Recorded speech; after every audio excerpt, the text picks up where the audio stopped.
नमस्कार दोस्तों, स्वागत है आपका आभार मैजिक फाउंडेशन की रीडिंग बुक क्लब एक्टिविटी में। आज हम बात करेंगे कि क्या ऐसा तरीका है जिससे हम लंबी उम्र तक जी सकते हैं। क्या ऐसा तरीका है जिससे हम अपनी ज़िंदगी को खुशहाल बना सकते हैं। हर किसी के अंदर एक इकिगाई होता है। यही वो कारण है जिसके लिए आप सुबह उठते हैं। कुछ लोगों को अपना इकिगाई मिल चुका है, कुछ अभी खोज रहे हैं और कुछ लोग जीवन की भीड़ में उसे भूल चुके हैं। इस बुक की शुरुआत एक सरल लेकिन गहरी जिज्ञासा से होती है। क्यों ओकिनावा जापान में सबसे ज़्यादा 100 साल से ज़्यादा जीने वाले लोग रहते हैं? क्या ये उनका एनवायरनमेंट है, उनका खाना है या उनकी मेंटालिटी या फिर कुछ और उसका रीज़न है? राइटर हेक्टर गार्सिया और फ्रांसेक मिराल्स ने जापान की यात्रा की, ओकिनावा के लोगों से मुलाकात की और उनकी लाइफस्टाइल, सोच और दिनचर्या को करीब से समझा। उन्होंने पाया कि इन लोगों का रहस्य केवल लंबी उम्र में ही नहीं छुपा, बल्कि उस गहरे अर्थ में है जिसे वो हर दिन जीते हैं, और वो अर्थ है इकिगाई। इस बुक का मेन मोटो आपको भी अपने अंदर उस इकिगाई से जुड़ना है जो शायद अभी सोया हुआ है लेकिन आपके अंदर मौजूद है। इकिगाई कोई एक निश्चित नहीं होता। किसी के लिए वो चित्रकारी है, किसी के लिए वो बच्चों की देखभाल करना है, तो किसी के लिए अच्छा संगीत बनाना, किसी के लिए दूसरे लोगों की सेवा करना, किसी के लिए गार्डनिंग करना या किसी के लिए राइटिंग करना। इम्पोर्टेंट ये नहीं है कि आपका इकिगाई क्या है, बल्कि इम्पोर्टेंस ये रखता है कि आप अपने इकिगाई से जुड़े हैं या नहीं। ये बुक सिर्फ आपको सोचने के लिए नहीं बल्कि जीने के लिए इंस्पायर करती है।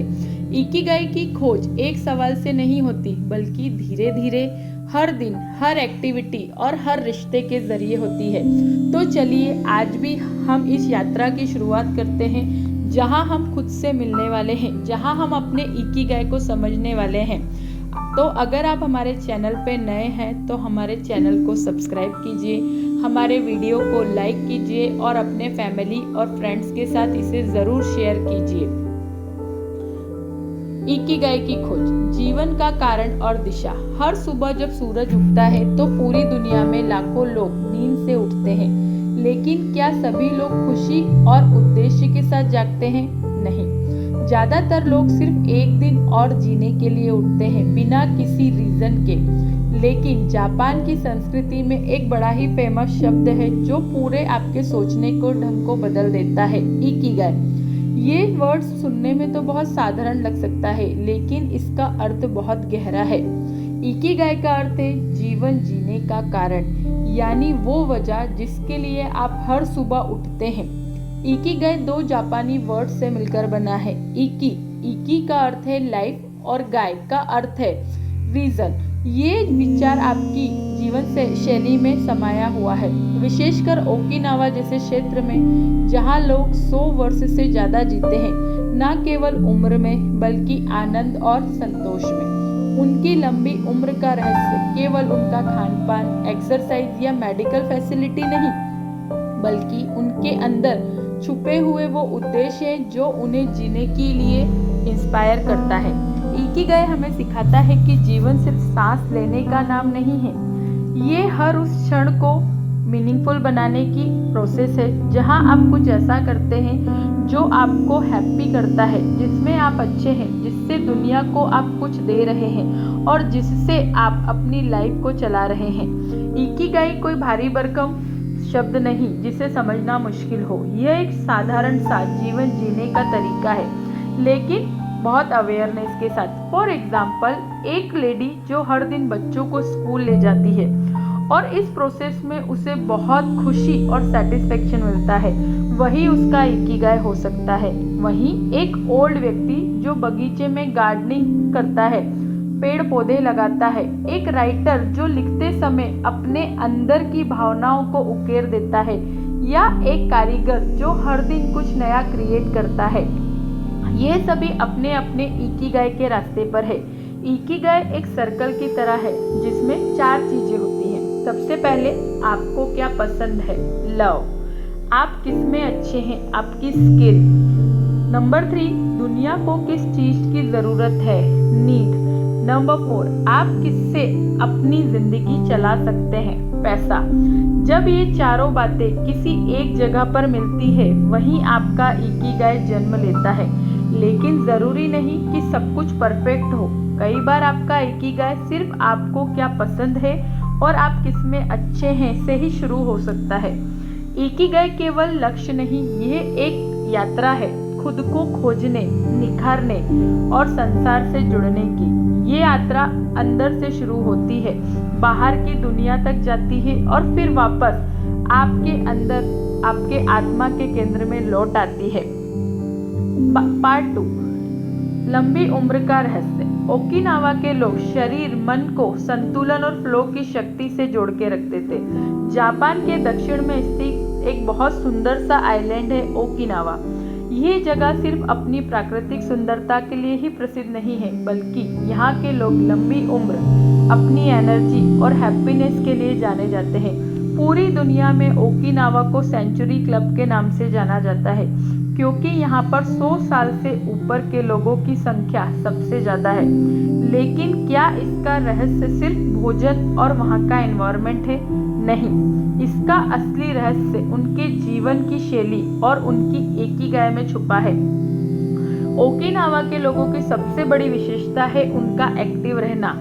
90 या 100 साल के लोग भी रोज बगीचे में काम करते हैं, घर का खाना बनाते हैं, संगीत बजाते हैं और अपने दोस्तों से मिलते हैं। उनकी लाइफ में कभी भी रिटायरमेंट जैसा कोई भी सोच ही नहीं होती। वो मानते हैं कि जब तक शरीर चल सकता है, तब तक मन मुस्कुरा सकता है, तब तक जीवन को जीते रहना चाहिए और यही उनका इकिगाई है। उनका खान पान बहुत हल्का और संतुलित होता है। एक प्रसिद्ध सिद्धांत है हारा हाचिबु, जिसका मतलब है अपने पेट को 80% भरने तक ही खाना। जापानीज लोग वे पेट भरने के लिए नहीं, सिर्फ जिंदा रहने के लिए खाते हैं। उनका भोजन ज्यादातर सब्जियां, समुद्री घास, मछली, सोया और कम कैलोरी वाला फूड होता है। इसके अलावा वो दिन में छोटे छोटे पार्ट्स में खाते हैं और कभी भी एक साथ ज़्यादा नहीं खाते। इससे उनका शरीर हमेशा हल्का और एनर्जेटिक बना रहता है। लेकिन केवल खाना या एक्सरसाइज ही इकिगाई का बेस है? नहीं, इसका गहरा रिलेशन हमारे मन, हमारी फीलिंग और हमारी सोसाइटी से है। ओकिनावा के ओल्ड एज की जो मानसिक स्थिति बहुत पॉजिटिव होती है। वो हर चीज में सुंदरता देखते हैं, अपनी जिंदगी को सादगी से जीते हैं और हर दिन को एक गिफ्ट मानकर जीते हैं। उनका जीवन एक साधारण लेकिन एक सार्थक दिनचर्या पर बेस्ड होता है। वो लोग मोआई नाम की एक परंपरा निभाते हैं, जिसका मतलब है दोस्ती और ग्रुप में लोगों की मदद करना। हर व्यक्ति अपने जीवन में 4-5 लोगों का ऐसा ग्रुप बनाता है जिनसे वो नियमित रूप से मिलता है, बात करता है, दुख सुख बांटता है और जरूरत पर सहायता करता है। ये एक प्रकार की सामाजिक सुरक्षा है जो केवल फाइनेंशियल नहीं बल्कि इमोशनल और मेंटल लेवल पर काम करती है। मोआई का इम्पैक्ट ये होता है कि कोई भी वहाँ अकेला महसूस नहीं करता और हर व्यक्ति किसी के लिए वैल्यू रखता है। यही है इकिगाई। अब बात करते हैं उस मेंटल कंडीशन की जिसे फ्लो कहा जाता है। फ्लो वह स्थिति है जब आप किसी कार्य में इतने गहराई से डूब जाते हैं कि आपको समय का पता ही नहीं चलता। फॉर एग्जाम्पल, एक चित्रकार जो अपने चित्र में पूरी तरह डूबा हो, एक राइटर जो दिन रात अपनी भावनाओं को लिख रहा हो, या एक गार्डनर प्रेमी जो पौधों के साथ बात कर रहा हो। फ्लो की स्थिति में हमें अपने भीतर के इकिगाई से जोड़ती है। फ्लो आने के लिए 3 बातों का होना बहुत ज़रूरी है। सबसे पहला, कार्य में आपका इंटरेस्ट होना। नंबर 2, वो कार्य आपकी क्षमता से थोड़ा ऊपर का हो, मतलब उसमें थोड़ी बहुत चुनौतियाँ हो। नंबर 3, उसमें आपको तुरंत रिएक्शन मिलती हो, जैसे चित्र बनते देखना, शब्दों का आकार लेना या पौधों का खिलना। जब हम बार बार फ्लो की स्थिति में रहते हैं तो हमारे दिमाग की तरंगे शांत और केंद्रित हो जाती है। यही मानसिक ध्यान जैसा आपको इम्पैक्ट देता है। लेकिन बिना किसी प्रयास के फ्लो इकिगाई की गहराई तक जाने का रास्ता है। जितना अधिक हम फ्लो में रहते हैं उतना ही हम अपने जीवन में ऊर्जा, संतोष और स्पष्टता को महसूस करते हैं। ओकिनावा के लोग रोज अपने काम में फ्लो खोजते हैं। उनके लिए ये कोई बड़ी साधना नहीं, बल्कि उनका लाइफस्टाइल है। उनका हर दिन कुछ ऐसा करता है जो उन्हें सेटिस्फेक्शन देता है, चाहे वो गार्डनिंग करना हो, चाहे वो म्यूजिक या बच्चों से बात करना। वो जीवन की हर एक्टिविटी में मीनिंग ढूंढ लेते हैं। उनका इकिगाई कभी भी एक गोल नहीं होता, बल्कि एक लाइफस्टाइल होती है। वे जानते हैं कि अगर उन्हें लंबा और खुशहाल जीवन चाहिए तो हर दिन को ध्यान, संयम और मीनिंग के साथ जीना होगा, और यही उनका रहस्य है। हम अपने जीवन में ओकिनावा के इन रहस्य को कैसे ला सकते हैं? सबसे पहले अपनी दिनचर्या को धीमा और सजग बनाइए। हर काम को ध्यान और उपस्थित भाव से कीजिए। खाना खाना, चलना, बात करना, काम करना, कुछ भी। दूसरा, ऐसा काम ढूंढिए जिसमें फ्लो आता हो। आपको किस काम में समय का पता नहीं चलता, वही काम आपकी इकिगाई को दिशा दे सकता है। नंबर 3, अपने आसपास 3 से 4 ऐसे लोगों का ग्रुप बनाइए जो आपके जीवन में पॉजिटिव एनर्जी देते हों, आपसे इमोशनल अटैचमेंट रखते हों। नंबर 4, अपने खान पान और एक्सरसाइज को हल्का और नियमित रखिए। शरीर, मन और आत्मा, ये तीनों इकिगाई के बेस हैं। और 5 नंबर, खुद को लगातार कुछ ना कुछ सिखाइए, इंस्पायर करिए। चाहे वो कोई लैंग्वेज हो, कोई स्किल हो या कोई नई सोच सीखना, इकिगाई को जीवित बनाता है।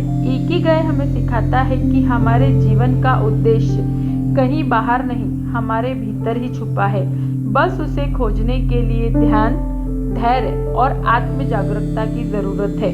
पार्ट 3, इकिगाई की खोज और उसका अभ्यास, आत्मसंवाद, अभ्यास, उदाहरण और जीवन में उसका प्रयोग। जब हम इकिगाई को समझ लिया, ओकिनावा के लोगों से सीख ली और फ्लो की शक्ति को जान लिया, तो अगला सबसे बड़ा सवाल है, हम अपना इकिगाई कैसे खोजें? यह सवाल जितना सरल लगता है, उतना ही गहराई से आपके आत्मचिंतन को मांग करता है, क्योंकि इकिगाई किसी बाहर की चीज में नहीं, बल्कि हमारे अंदर छिपी उस आवाज में होता है जो हमें बार बार खींचती है, लेकिन हम अक्सर उसको अनदेखा कर देते हैं। इकिगाई कोई अचानक मिलने वाली सक्सेस नहीं, बल्कि खुद के हर दिन की एक एक्सरसाइज की प्रक्रिया है। पहला स्टेप, सेल्फ रिफ्लेक्शन। अपनी इकिगाई खोजने के लिए हमें सबसे पहले खुद से एक ईमानदार सवाल पूछना होगा। फॉर एग्जाम्पल, मुझे कौन सा काम बिना किसी मजबूरी के करने में आनंद आता है? ऐसा कौन सा काम है जिसे मैं घंटों बिताकर भी थकती नहीं? मेरी सबसे बड़ी ताकत क्या है? कौन सी एक्टिविटी मुझे दूसरों से अलग बनाती है? जब मैं दूसरों की मदद करता हूँ तो मुझे किस रूप में सेटिस्फेक्शन मिलता है?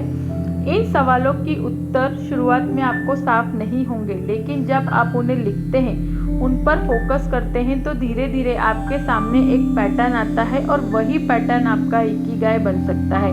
स्टेप नंबर 2, छोटा शुरू करें लेकिन हर दिन करें। इकिगाई कोई एकदम से बड़ा चेंजेस नहीं चाहता, वो आपके जीवन की दिशा दिखाता है, लेकिन उस दिशा में चलना धीरे धीरे होता है। आप जिस चीज में फ्लो महसूस करते हैं, वही छोटी छोटी आदतों में जोड़ें। जैसे अगर आपको लिखना पसंद है तो हर दिन 15 मिनट लिखने का काम करें। अगर आपको गार्डनिंग पसंद है तो एक पौधा रोज लगाएं और उसे समय दीजिए। अगर आपको लोगों की मदद करना अच्छा लगता है तो किसी ऐसे ग्रुप से जुड़ जाइए। इकिगाई का रोज की दिनचर्या में होता है। यह कोई विशेष दिन का कार्य नहीं, बल्कि हर दिन को जीने का तरीका है। नंबर 3 स्टेप, एक्सपेरिमेंट करते रहें। इकिगाई की खोज स्थिर नहीं होती, ये एक कंटिन्यू जर्नी है। कई बार आप सोचते हैं कि आपका इकिगाई आपकी आर्ट है, लेकिन कुछ साल बाद आपको लगता है कि वो आपका एजुकेशन है। यही चेंज स्वाभाविक है। इकिगाई कोई पत्थर पर लिखा हुआ गोल नहीं, यह आपके जीवन के हर पल में बदलता है, ग्रो होता है। इसीलिए खुद को फिक्स मत कीजिए, हर नए अनुभव को आजमाइए। अगर आप कुछ नया करना चाहते हैं तो कीजिए। असफलता भी इकिगाई की यात्रा का ही हिस्सा है, क्योंकि वही आपको बताती है कि ये तुम्हारा रास्ता नहीं। फोर्थ स्टेप, दूसरों से जुड़िए। इकिगाई केवल स्वार्थ नहीं सिखाता, वो आपकी आत्मा के साथ साथ दूसरों की सेवा को भी जोड़ता है। इसीलिए हमेशा यह भी सोचिए, मैं अपनी स्किल से दूसरों के जीवन में क्या बदलाव ला सकता हूँ। क्या मेरा काम समाज में किसी जीवन को बेहतर बना रहा है। जब आपका उद्देश्य केवल मुझे क्या चाहिए से मैं क्या दे सकता हूँ की ओर बढ़ता है, तब इकिगाई न केवल जीने का अर्थ देता है बल्कि उसे पवित्रता भी प्रदान करता है। Step number 5, manifestation. आपको क्या पसंद है, आप किसमें अच्छे हैं, दुनिया को किस चीज की जरूरत है, मैं किससे पैसा कमा सकता हूँ। जब ये चारों मिलते हैं तो वही आपका इकिगाई है। हर दिन 3 बातें लिखिए। आज मैंने क्या किया जो मुझे आनंद आया, आज मैं किस फ्लो में गया, मैंने किसकी मदद की। यही एक्सरसाइज आपको धीरे धीरे आपके इकिगाई की तरफ लेकर जाएगी। यह एक सच्ची जीवन की शैली है। यह हमें सिखाती है कि खुश रहने के लिए करोड़ों की जरूरत नहीं, बल्कि उद्देश्य, रिलेशनशिप, बैलेंस और क्लियरिटी है। जब आप अपने इकिगाई के साथ जीते हैं तो आप हर सुबह एनर्जी से उठते हैं, हर दिन फ्लो में रहते हैं, हर शाम सेटिस्फेक्शन से भरे हुए होते हैं और हर रात शांति से सोते हैं। तो उठिए, जीवन को फिर से देखिए, अपने अंदर झांकिए और अपने इकिगाई को जगाइए। आपका इकिगाई आपके अंदर ही है, वही आपको पुकार रहा है। Thank you.